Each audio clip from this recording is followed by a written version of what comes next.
깨끗하게 고쳐 주시옵소서. 예수님의 이름으로 간절히 기도드립니다. 아멘. 유명한 심리학자 빅터 프랭클이 그런 얘기를 했죠. 현대인들이 고장난 징후가 있는데 그것이 세 가지로 나타났다. 하나는 이 하루살이적인 태도를 가지고 살아가는 것이다. 그냥 순간만 생각하면서 살아가는 거죠. 요즘 그런 분들이 참 많죠. 또 도피적인 태도를 갖는 것이다. 그러니까 자기 자신의 책임을 남에게 돌리면서 살아가는 그런, 요즘 남 탓하면서 살아가는 사람들 많죠. 또 세 번째는 운명적인 태도가 있는데 이것도 고장난 징후라고 하죠. 운명적이라고 하는 것은 될 대로 되라 이런 겁니다. 삶의 생명이 없는 거죠. 자, 이런 이 심리학자의 어떤 진단이 성경적으로 보면 공통점이 있습니다. 이런 태도를 가지고 살아가는 사람들의 공통점, 그것은 그들의 참된 주인이 누군지를 망각하고 있다는 것이죠. 우리 인생의 절대적 주인 되시는 분, 역사의 주인이시고 또 인류의 주인이 되시고 또 우리의 인생의 주인 되시는 그분 누구십니까? 네, 그렇죠. 자, 오늘 우리가 광야의 이야기를 이제 시작하기 전 단계에 와 있는 민수기 9장 15절에서 10장 10절 말씀 속에는 사도행전 7장에 소개되는 광야 교회 이야기거든요. 이스라엘 백성은 사실상 우리도 마찬가지지만 순례자 아닙니까? 그들의 여정이 이제 출애굽 이후에 광야라고 하는 그 길을 걸어가는 그 자체가 그들의 목적지를 향한 과정이었다는 거죠.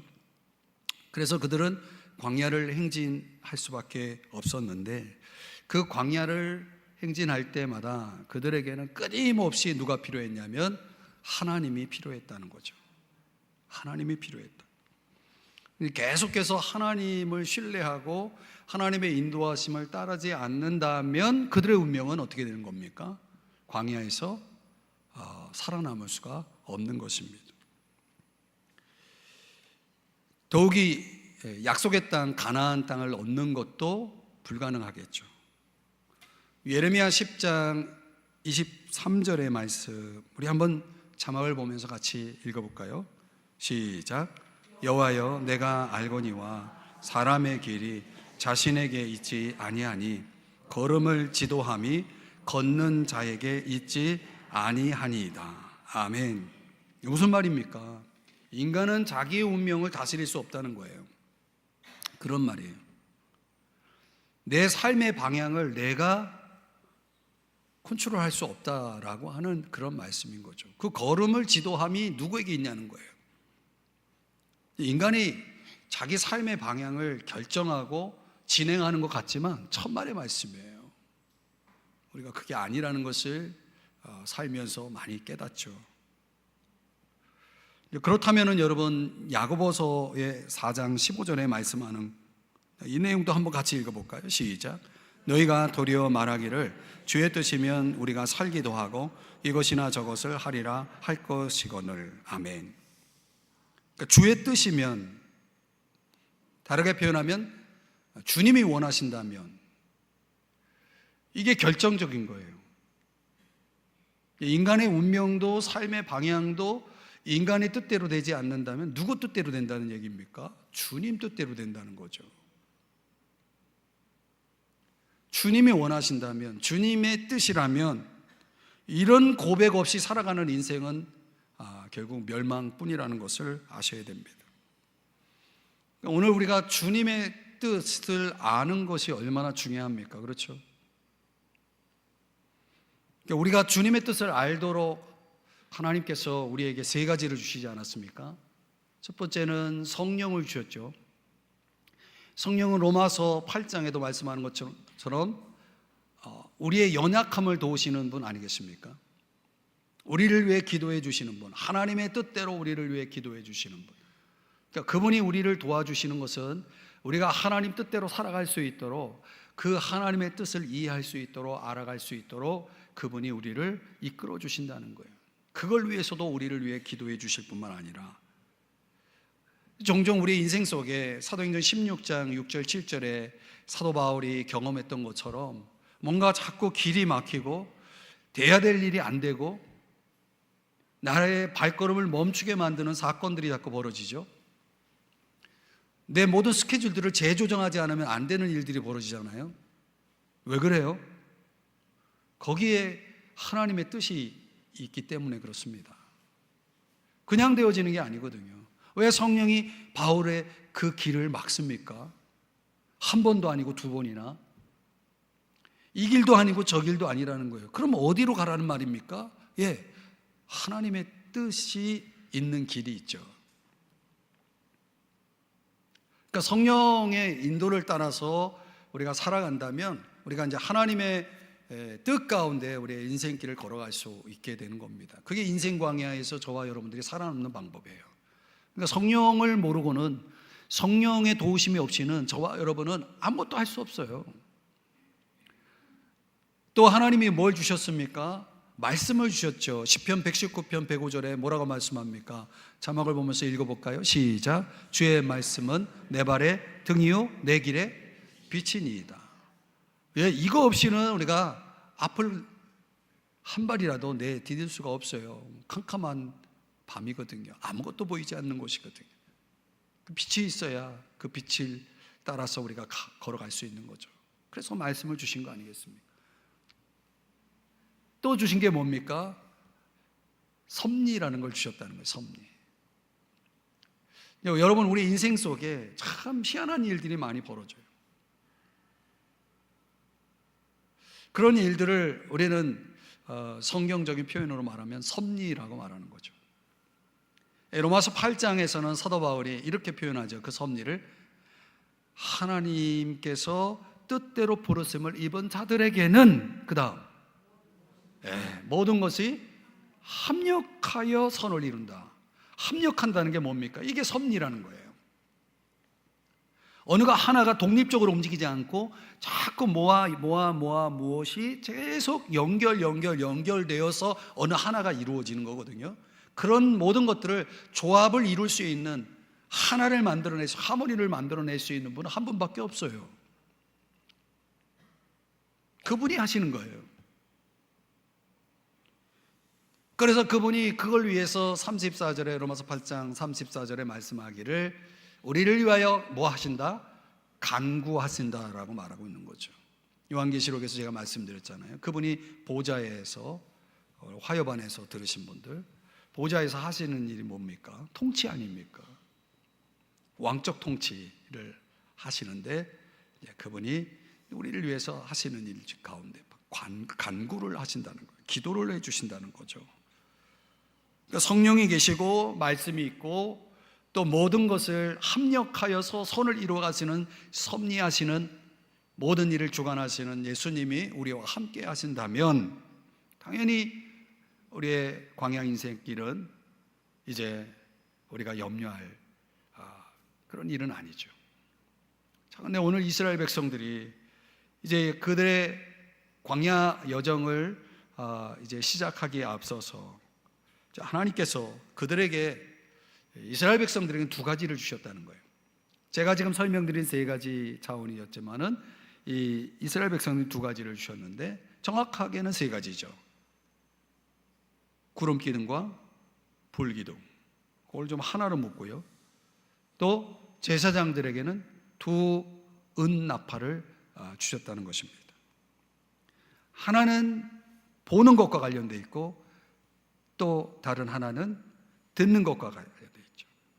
보고 들음으로 시각적인 것과 청각적인 것을 두 가지를 동원해서 이제 광야의 인생길의 최선도에 누가 계시냐면 하나님이 계시는 거예요.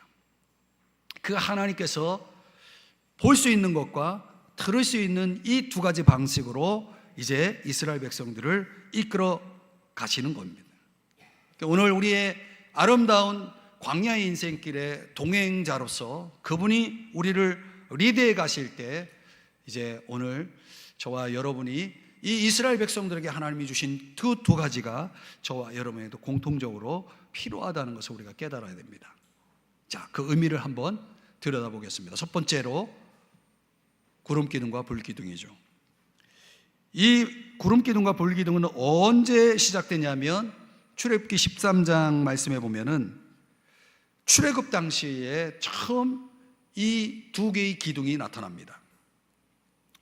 여러분 자막을 보시면 낮에는 구름기둥으로, 밤에는 불기둥으로 그 길을 안내하는 것을 이 출애굽기 13장 출애굽 그 역사 속에 하나님께서 그렇게 인도하시는 걸 보여줍니다. 근데 이것이 출애굽 그 사건 속에만 등장한 것이 아니라 이제 애굽을 나와서 광야를 여행하는 내내 이 구름기둥과 불기둥이 사라지지 않고 계속해서 그들의 광야 여정을 리드해 갔다는 것을 보여줍니다. 그게 느헤미야 9장 19절에 말씀하고 있는 건데, 거기에 그것이 그들에게서 떠나지 아니하고 길을 인도하며 이렇게 말씀을 하거든요. 그 두 기둥이 그들의 광야 여행 속에 계속 함께 했음을 말씀하고 있습니다. 또 그들의 여행 가운데 이제 진영을 갖추고 한 곳에 머물 때에, 그때는 민수기 9장 17절 오늘 본문 내용 속에 내용의 17절을 한번 다 같이 한번 읽어보겠습니다. 시작. 구름이 성막에서 떠오르는 때에는 이스라엘 자손이 곧 행진하였고 구름이 머무는 곳에 이스라엘 자손이 진을 쳤으니. 그러니까 지금 가장 백성들이 주목하고 있는, 중심이 되고 있는 성막이라고 하는 것에 그 구름이 항상 그 위에 있는 거예요. 그래서 그 구름이 거기에 멈춰 있을 때는 이스라엘 백성들이 그 성막 위에 구름을 중심으로 해서, 성막을 중심으로 해서 진을 치고 머물다가 또 이동할 땐 다시 구름이 이제 떠서 구름이 움직이면 구름을 따라갔다는 거죠. 여기 함께 머물다라고 하는 이 쉐키나라고 하는 단어는 굉장히 중요한 단어죠. 하나님이 임재하셨다라고 하는 겁니다. 그러니까 이스라엘 백성들은 그 구름을 뭘로 생각했습니까? 하나님이 우리와 함께 하시는 사인으로, 그 증거로, 표시로 그 구름을 생각했다는 거예요. 그 구름을 볼 때마다 뭘 본 겁니까? 하나님을 본 거죠. 우리와 함께 하시는 하나님. 그런데 오늘 본문 18절을 한번 보시면요, 이 표현이 계속 나와요. 한번 다 같이 18절을 읽어보겠습니다. 시작. 이스라엘 자손이 여호와의 명령을 따라 행진하였고 여호와의 명령을 따라 진을 쳤으며 구름이 성막 위에 머무는 동안에는 그들이 진영에 머물렀고. 그러니까 조금 전에는 구름을 따라 움직였다라고 말하고 있는데 이 18절에서는 표현하기를 여호와의 명령을 따라, 여호와의 명령을 따라 움직였다는 거예요. 이게 18절에 두 번, 20절에 두 번, 또 그 뒤에 또 두 번 나와서 이게 세 번 나와요.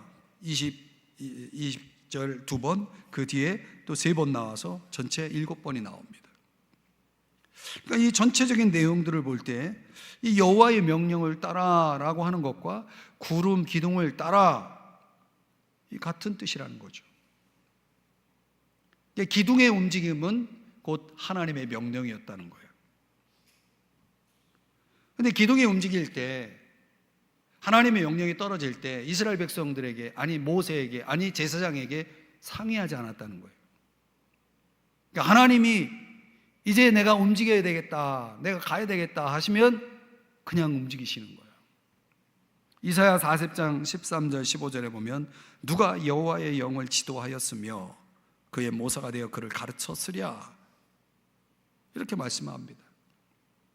보라, 그에게는 열방이 통에 한 방울 물과 같고, 이 지구상에 존재하는 온 인류가 그분 앞에는 한 통의 물, 한 방울, 한 통의 물이 아니라 한 통의 한 방울 물과 같다라고 그렇게 말씀하고 있습니다.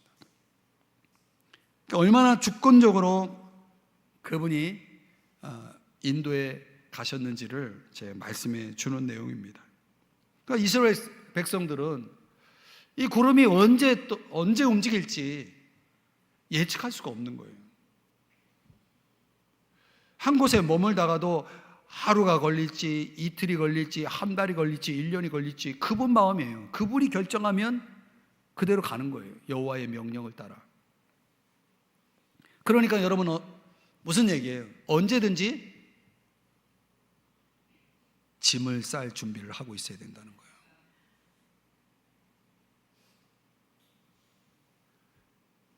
근데 그러니 짐을 싸려면 텐트에 줄을 풀어야 되잖아요.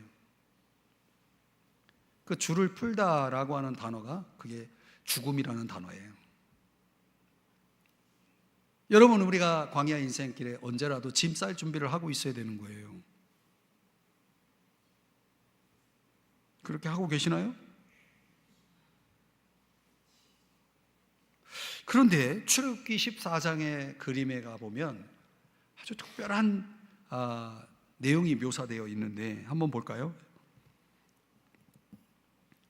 저쪽에는 구름과 흑암이 있고, 그 저쪽은 어떤 저쪽을 얘기합니까? 어떤 쪽을 얘기합니까? 애굽진.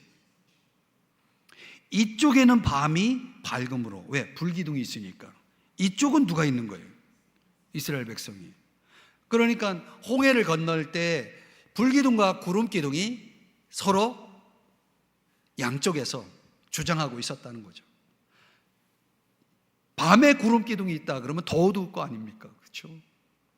그 어둠을 주장하고, 또 저쪽에는 밤에 불기둥이 주장해서 밝고, 그래서 이스라엘 백성들은 거뜬히 홍해를 건너게 하셨고, 또 애굽 사람들은, 애굽 병사들은 그 어둠 속에서 서로 우왕좌왕하다가 그 홍해물에 다 익사를 했다는 거죠. 그러니까 이 두 기둥이 뭐의 기준이 됐냐면 낮과 밤, 빛과 어두움. 그렇다면 이 기둥은 뭘 상징하는 것이라고 생각하십니까? 말씀 아니겠습니까? 우리가 조금 전에 시편 119편 105절에서 읽었듯이 주의 말씀은 뭐라고요? 내 발의 등이요 내 길의 빛이다 라고 말씀하잖아요. 또 우리가 빛이라고 한다면 고린도후서 4장 6절에서는 어떤 빛을 소개하냐면 예수 그리스도의 얼굴에 있는 하나님의 영광을 아는 빛. 바로 이 빛은 어떤 빛입니까? 복음의 빛이죠. 우리 마음속에 그 복음의 빛이 비추어서 저와 여러분으로 하여금 예수 그리스도가 나의 구주 주님이라고 하는 것을 깨닫게 되고, 그분을 믿을 때에 그때 저와 여러분의 마음속에 그 예수 그리스도의 그 얼굴에 있는 하나님의 영광을 아는 그 사건이 벌어지잖아요. 그래서 골로새서 1장 13절에 이어서 표현하기를, 그가 우리를 흑암의 권세에서 건져내사 그의 사랑의 아들의 나라로 옮기게 하시는 거죠. 그때 그 복음의 빛에 의해서 그 빛이 우리 마음 가운데 비출 때에 그 빛으로 인해서 저와 여러분이 이제 예수 그리스도를 믿게 되고, 우리는 흑암의 권세에서 빠져나와서 그 어둠 속에서 나와서 이제 빛 가운데로 사랑의 아들의 나라로 들어가게 된다는 거죠. 그 예수님께서 요한복음 8장 12절에 또 말씀하시기를, 이 내용은 한번 자막을 보면서 같이 읽어봐요. 시작. 예수께서 또 말씀하여 이르시되 나는 세상의 빛이니 나를 따르는 자는 어둠에 다니지 아니하고 생명의 빛을 얻으리라. 이제 그분은 나는 세상의 빛이니 나를 따르는 자는 어둠에 다니지 아니하고라고 말하고 있죠. 예수 그리스도의 빛. 이거를 사도 요한은 요한일서 1장 7절에서 우리가 빛 가운데 행할 때에 우리가 더 이상 어둠에 거하지 아니할 뿐만 아니라 우리가 그 예수 그리스도의 피로 말미암아 깨끗함을 얻을 것이다. 그래서 그 빛은 예수 그리스도와의 동행의 빛 아니겠습니까? 사귐의 빛 아니겠습니까? 그 빛 가운데 우리가 거하는 것, 예수 그리스도와 깊이 있는 사귐 속에서 우리가 그분의 그 빛 가운데 있을 때 저와 여러분에게는 어둠이 사라지고 또 더러움이 사라지고 하나님 안에서 정결되고 또 나아가서 이제 우리 가운데 이제 하나님의 그 빛이, 그 은혜의 빛이 비추게 되는 거죠. 그래서 민수기 6장 25절에 그분의 얼굴에서 흘러나오는 그 강력한 영광의 빛이 우리에게 비출 때에 저와 여러분에게 주어지는 게 뭐라고요? 은혜라고 말하고 있는 거죠. 그분의 얼굴빛을 우리에게 비춰주실 때 우리가 은혜를 입게 되는 것입니다. 그러니까 오늘 이 불기둥으로 나타난 그 빛을 이제 성경 전체로 이렇게 연결해서 쭉 연결해 보니까 그것은 말씀의 빛이기도 하고 또 복음의 빛이기도 하고 예수 그리스도의 빛이기도 한 거예요. 구약의 이스라엘 백성들을 그 빛이 인도를 했던 거예요. 이제 우리에게는 신약시대에 사는 저와 여러분에게는 그 빛이 다 들어와 있어요. 말씀의 빛이 들어와 있고 복음의 빛이 들어와 있고 예수 그리스도의 빛이 들어와 있죠. 그냥 우리가 그 빛 가운데 이제 뭐만 하면 됩니까? 그 기둥의 움직임을 따라가기만 하면 되는 거예요. 내 마음속에 비춰주신 그 말씀으로 그 예수 그리스도의 인격으로 우리를 이끌어 갈 때 우리가 이제 그것을 따라가기만 하면 되는 거죠. 근데 그 기둥의 움직임을 가장 먼저 감지한 사람이 누굴까요? 성막에서 가장 가까이 있는 사람이었죠. 누굴까요? 모세, 아론, 그의 아들들, 그리고 레위 자손들. 그죠? 성막에서 가장 가까이 진을 치는 사람들, 그 구름이 그 동선을 가장 재빨리 목격할 수 있었던 사람들. 그러니까 오늘 저와 여러분들이 그 빛 가운데, 그 구름 기둥 가운데 가까이 있을 때만이, 그분을 가까이 할 때만이, 그분을 보고 있을 때만이 그분의 움직임을 따라갈 수가 있는 거예요. 그 기둥을 따라갈 수 있는 거예요. 이런 걸 뭐라고 말하냐면 깨어있다라고 말하는 거예요. 적어도 제사장들 그룹 안에 그 구름의 움직임을 24시간, 왜냐하면 새벽에도 갈 수 있고 밤에도 갈 수 있고 늦은 밤, 아니 이른 저녁에도 갈 수 있고 언제 움직일지 모르니까 아마도 저는 그 구름의 움직임을, 동선을 확실하게 파악할 수 있는 그런 역할들을 하는 사람들을 틀림없이 제사장 그룹 안에서 서로 로테이션 하면서 불침범을 섰을 거예요. 그러니까 24시간 깨어있지 않으면 그 구름의 움직임, 그 불기둥의 움직임을 우리가 제대로 따라갈 수가 없잖아요. 그럼 우리의 깨어있음은 어느 정도의 깨어있음이냐면 24시간. 그래서 데살로니가전서 5장 5절 6절에서 뭐라고 말씀하는지 우리 다 같이 함께 읽어봅니다. 시작. 너희는 다 빛의 아들이요 낮의 아들이라. 우리가 밤이나 어둠에 속하지 아니하나니 그러므로 우리는 다른 이들과 같이 자지 말고 오직 깨어 정신을 차릴지라. 차리고 계시나요? 정신을 차리고 계시나요?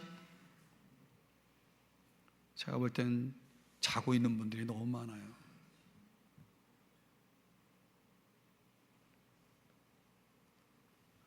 그럼 누가 깨워줘야 돼요, 그럴 때.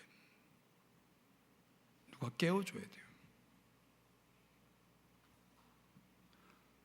그 구름의 움직임을 보기 위해서는 우리의 시선을 어디를 향해 있어야 되겠습니까?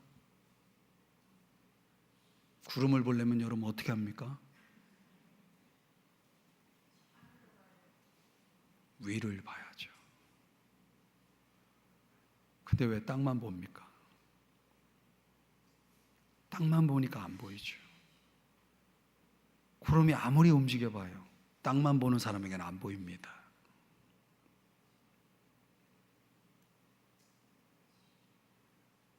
오늘 광야 인생길에 아름다운 동행이 가능한 사람들은 누구냐면 깨어있는 사람들입니다. 깨어있는 사람들의 특징이 뭡니까? 항상 위를 봅니다. 위를 생각합니다. 골로새서 3장 1절 3절에도 위의 것을 생각하라, 위의 것을 찾으라, 이래 말씀하지 않습니까? 그렇게 하고 계시나요? 여러분, 우리가 아직 순례자로서 우리의 여정이 끝나지 않았다는 거 아셔야 돼요. 여행 끝난 거 아닙니다. 마음 놓으면 안 됩니다. 지금 구름이 막 움직이고 있는데 여러분 그냥 마음 놓고 어디서 뭐 다른 거 하고 있으면 안 됩니다. 제발 말씀대로 정신을 차릴 수 있기를 축복합니다. 두 번째로 투나팔을 주셨다는 거예요. 이번에는 우리의 시각이 아니라 청각을 동원해야 됩니다.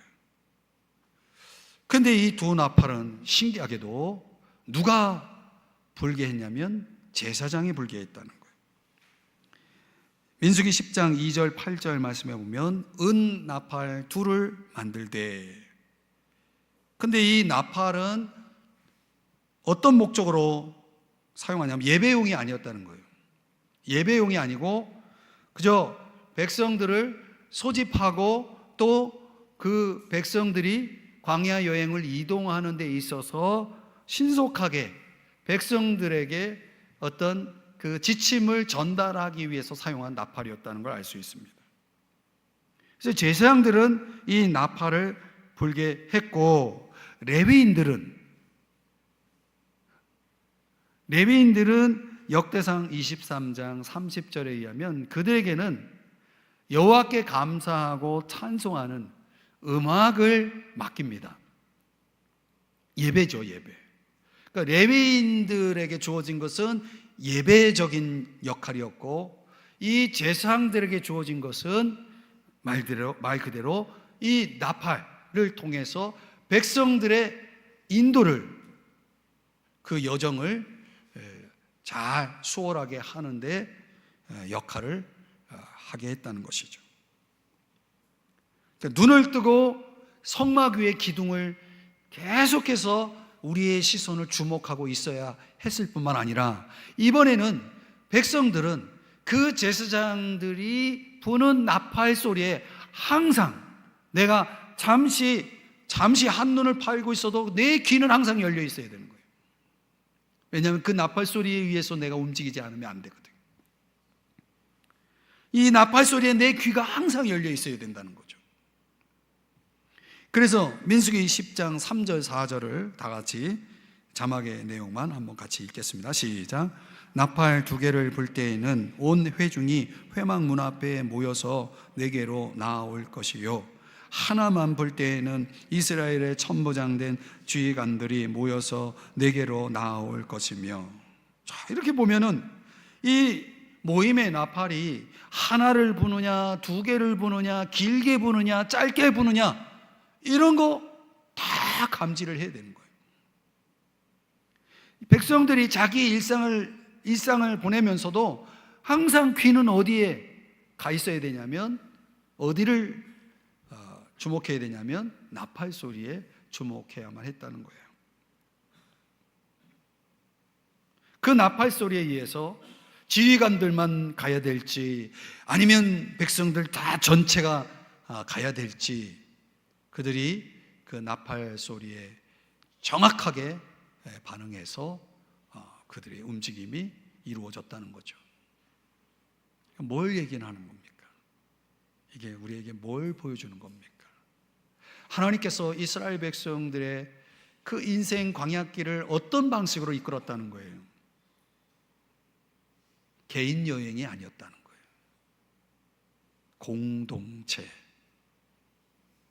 공동체적으로 이끌으셨다는 거예요.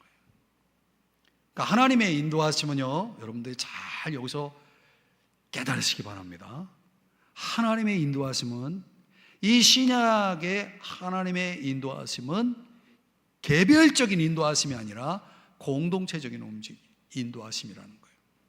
하나님은 공동체적으로 인도하신다면 뭘 통해서 하나님이 일하시는 겁니까? 저와 여러분의 인생을 하나님 어떻게 이끌어 가신다는 거예요? 교회를 통해서 이끌어 가신다는 거예요.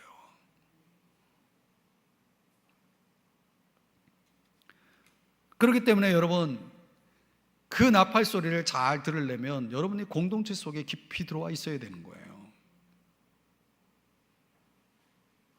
제사장들이 나팔을 불듯이 목사가 모여서 뭐 하자 그러면 여러분 쭉 모이고, 구역장님 오세요 그러면 구역장님도 오시고, 장로님도 오세요 그러면 오시고 그러는 거예요.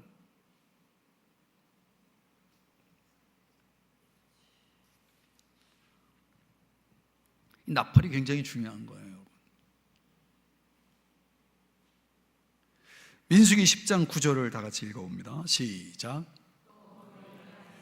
너희가 자기를 압박하는 대적을 치러 나갈 때에는 나팔을 크게 불지니 그리하면 너희 하나님 여호와가 너희를 기억하고 너희를 너희의 대적에게서 구원하시리라. 아멘. 이번에는 이 나팔이 모여라라는 나팔이 아니라 전쟁하자, 이제 적을 치러 가자 하는 나팔이었다는 거죠. 분명히 백성들은 나팔 소리를 들으면 그 나팔의 의미가 무엇인지를 정확하게 파악했을 거예요. 그렇죠? 길게 불 때도 이게 어떤 회중들의 움직임이냐 아니면 전쟁하러 나가자는 것이냐, 이런 것들을 분명하게 알았을 거예요. 그런데 중요한 거는요, 나팔이 크게 불 때 그때 하나님이 움직이십니다. 보세요. 그리하면 너희 하나님 여호와가, 그러니까 그 나팔 소리는 누가 듣는 거예요? 또 백성들만 듣는 게 아니라 하나님도 들으신다는 거예요. 그 하나님이 들으시는 나팔 소리가 뭘까요? 그걸 성경이 보여줍니다. 역대하 13장 14절 15절. 아비야 왕과 여로보아 왕, 북이스라엘 왕, 그리고 남유다 왕의 이 두 왕이 전쟁을 치를 때에 역대하 13장 14절 15절에서 이제 유다 왕 아비가 이제 유다 사람들이 이제 전쟁을 하는 데 있어서 갑자기 좀 불리한 상황이 벌어진 것 같아요. 뒤를 돌아보고 자기 앞뒤에 적병, 즉 이스라엘 군대의 그 적병으로 지금 뭔가 위험에 빠져 있을 때 그때 뭐를 했어요? 여호와께 부르짖고, 제가 지금 상황 설명을 해드리는 거예요. 여호와께 부르짖고 제사장들은 뭐 했다? 나팔을 불었다. 나팔을 불면 누가 움직인다고요? 하나님이 움직여요. 나팔을 불면 하나님이 움직이는 거예요. 그런데 여호와께 부르짖고 제사장들은 나팔을 부니라. 유다 사람들이 소리를 질렀더니 하나님이 막 움직여가지고 그 여로보암 온 이스라엘 군대를 아비야와 유다 앞에서 패하게 하셨다라고 말하고 있는 거죠. 야, 이거예요, 이거. 그러니까 이 나팔은 어떤 나팔이에요? 기도의 나팔이었다는 걸 알 수가 있어요.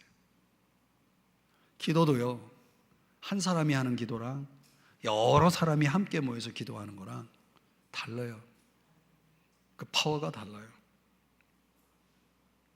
여러분, 하나님을 움직이는 방법이 있어요. 뭐예요? 나팔을 불면 돼요. 그러면 하나님이 움직이세요. 왜? 그건 하나님이 약속하신 거기 때문에. 그리하면 내가 그렇게 하겠다라고 그랬잖아요. 그런데 그 기도의 나팔을 누가 붑니까? 제사장들이 불죠. 제사장들이 부는 겁니다. 여러분은 뭡니까? 안 제사장? 여러분들이 제사장이잖아요.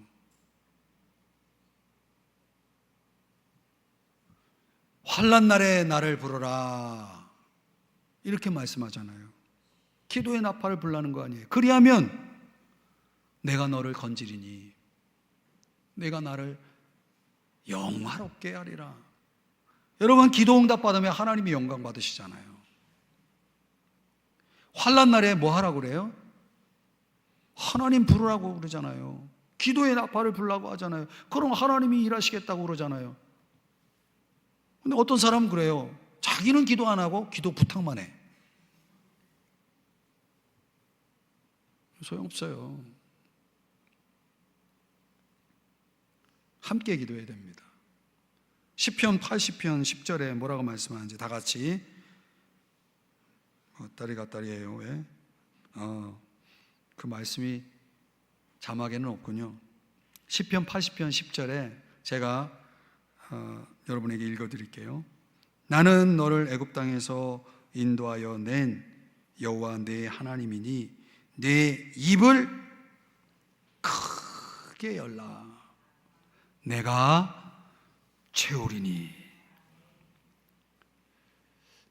그러니까 나팔은 전쟁 때에는 크게 불어야 됩니다. 크게 불지니.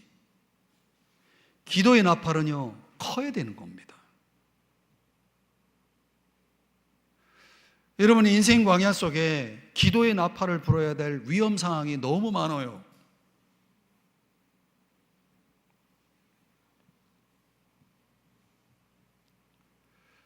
여러분, 기도의 나팔을 평소에 부는 사람들이, 그런 사람들이 많아야 됩니다. 여러분의 가정 가운데 누가 한 사람이라도 여러분의 가정을 위해서 깨어 기도의 나팔을 부는 사람이 있어야 되는 거예요. 교회 안에도 그 교회 공동체를 위해서 기도의 나팔을 크게 부는 사람들이 있어야 되는 거예요.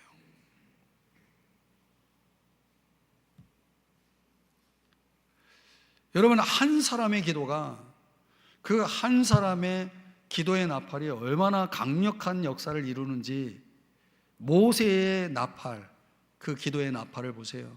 이스라엘 백성이 다 전멸할 그 위기를, 그걸 이겨내잖아요. 해결하잖아요.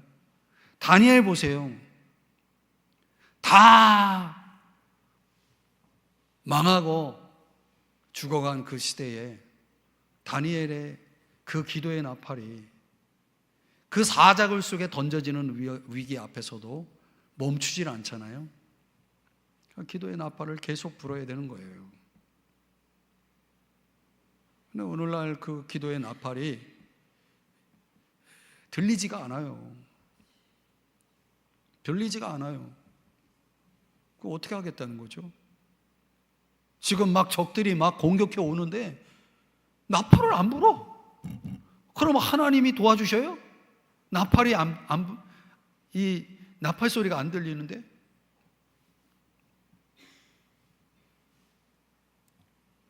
우리가 정말 깨달아야 됩니다. 자, 민수기 10장 10절 마지막 하나만 더 보면요. 여기에는 나팔이 또 사용되는 경우가 언제냐면 절기, 특별한 절기를 지킬 때, 7월의 절기예요. 7월의 절기는 3개의 절기가 있어요. 나팔절, 속죄일, 그리고 초막절. 나팔절? 그러면 나팔절은 뭐 하는 절기예요? 답을 가르쳐 드리고 묻잖아요. 나팔절은 뭐 하는 절기? 나팔을 부는 절기네요. 그럼 나팔을 부는 절기, 그 나팔을 불면 나팔절은 나팔을 부는 거예요. 그게 절기예요. 그러면 그로 말미암아, 민수기 10장 10절에 그로 말미암아 너희의 하나님이 너희를 기억하시리라, 이렇게 말씀을 하고 있는 겁니다. 이게 바로 이 나팔이 어떤 나팔이냐? 종말론적인 나팔인 것입니다. 그 나팔 소리를 듣는 자만이 하나님이 기억할 사람들입니다. 모든 사람이 다 나팔 소리를 듣겠습니까? 그 나팔 소리와 함께 마지막 때에 친히 하늘로부터 강림하실 그분이 이제 모시지 않습니까?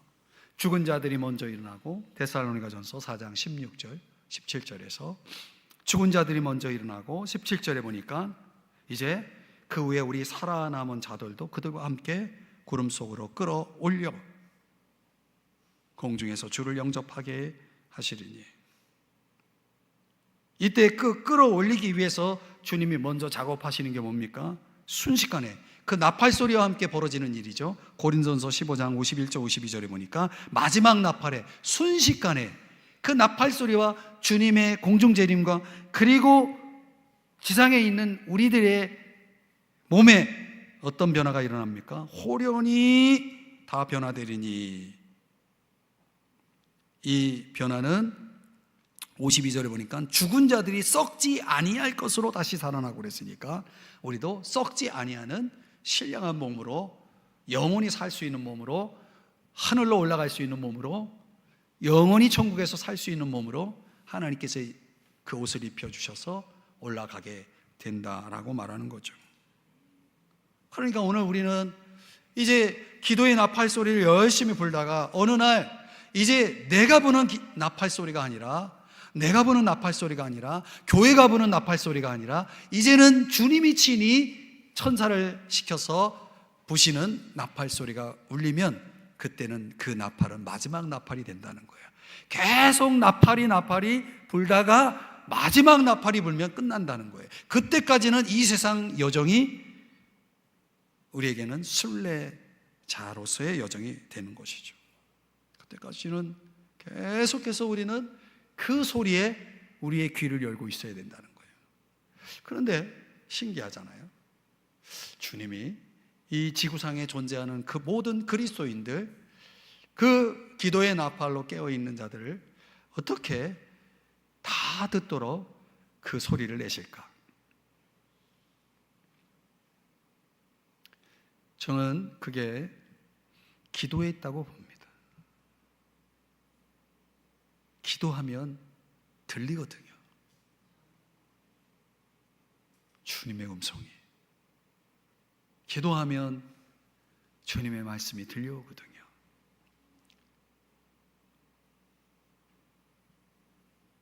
특별한 확성기에 의해서 어떤 전파 매체를 통해서 주님이 나팔 소리를 내지 않을 겁니다. 전 틀림없이 그 나팔 소리는 우리가 영적으로 들을 수 있는 소리일 거라고 봅니다. 성령을 받은 사람들, 주님께 속한 사람들, 아름다운 인생 동행, 이 광야 세상 속에서 동행하는 사람들은 다 들을 수 있는 소리가 되겠죠. 그 소리를 여러분 들을 수 있겠습니까? 평소에 그 소리를, 그분의 음성을 듣고 계시나요? 저는 요 9장 15절에서 10장 10절까지의 이 전체적인 맥락 속에서 이스라엘 광야 속의 백성들을 이제 하나님께서 리드해 가시는 이 방식이 지금 이 세상 광야 속에 던져진 저와 여러분에게 보여주시는 아주 특별한 메시지를 갖고 있다라고 저는 이 말씀을 묵상하고 또 기도하면서 깨달았어요. 그래서 이제 우리가 이제 그때가 언제일지 모르지만은 주님의 인도를 계속 따라가야 되겠죠.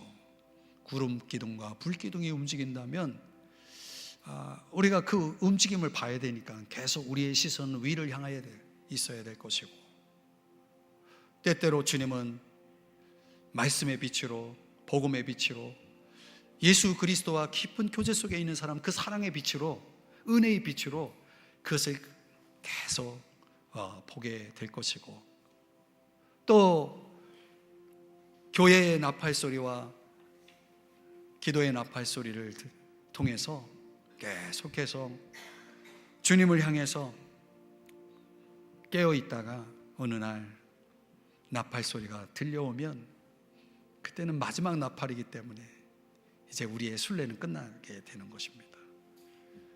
오늘 이 말씀 깨달아지시나요?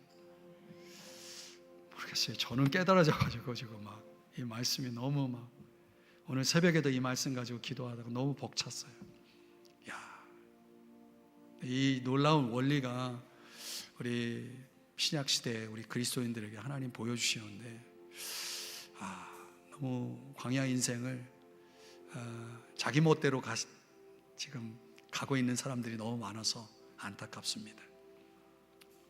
오늘 이 수요 예배에 오신 분들, 이 말씀을 들으신 여러분이라도 이 원리를 잘 적용해서 자, 이제 우리 순례가 끝날 때까지 그 마지막 나팔 소리 들을 때 다 함께 만나는, 다 함께 공중에서 주님과 함께 만나는 주인공들이 될 수 있기를 주의 이름으로 축복합니다. 기도하겠습니다. 하나님 아버지,